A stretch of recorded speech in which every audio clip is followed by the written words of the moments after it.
ગુનાખોરીનો ચોલી દામનનો સંબંધ છે, પણ બોટાદમાં તો ઉલટી ગંગા જોવા મળી રહી છે. રાજકીય પક્ષ સાથે જોડાયેલા નેતાઓ જ ગુનાખોરીમાં સંડોવાયેલા હોવાનો ખુલાસો થયો. બોટાદમાં રાજકીય પાર્ટીના 2 નેતાઓની જુગારનું રેકેટ ચલાવવાના કેસમાં ધરપકડ થઈ છે. શું છે સમગ્ર કેસ અને કેવી રીતે ઝડપાયા આ જુગારી નેતાઓ? જુઓ આ રિપોર્ટમાં.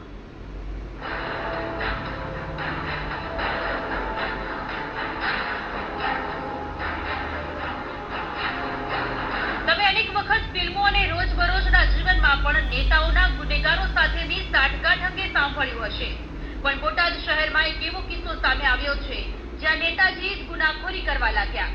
બોટાદ શહેરમાં પોલીસે જુગાર મટકાના ખેલ પર દરોડા પાડ્યા. જો કે આરોપીઓની તપાસમાં ચોંકાવનારી માહિતી સામે આવી.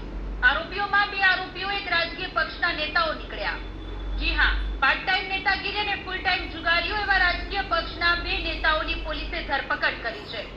બોટાદના શાક માર્કેટ વિસ્તારમાં પોલીસે પાડેલા દરોડામાં જાહિદ ઉર્ફે લાલો રાજુભાઈ માંકડ અને ભરત કાનજીભાઈ ચૌહાણ નામના નેતાઓને વરલી મટકાનો ખેલ રમાડવાના કેસમાં પોલીસે દબોચી લીધા છે. ગઈકાલ અને આગળના દિવસોમાં બોટાદ જિલ્લા પોલીસ દ્વારા પ્રોહિબિશન તેમજ જુગાર અંગેની ડ્રાઈવ જિલ્લામાં ચાલુ હતી. દરમિયાન જિલ્લા પોલીસે ગઈકાલના દિવસે વરલી મટકાનું જુગાર રમાડતા 2 ઇસમો, જેમાં જાહિદ ઉર્ફે લાલો રાજુભાઈ માંકડ જે બોટાદ પરા વિસ્તારમાં રહે છે, અને અન્ય એક ઇસમ છે ભરત કાનજી ચૌહાણ જે ખોડિયારનગરમાં રહે છે. બંનેની જુગારના કામે ધરપકડ કરવામાં આવી છે.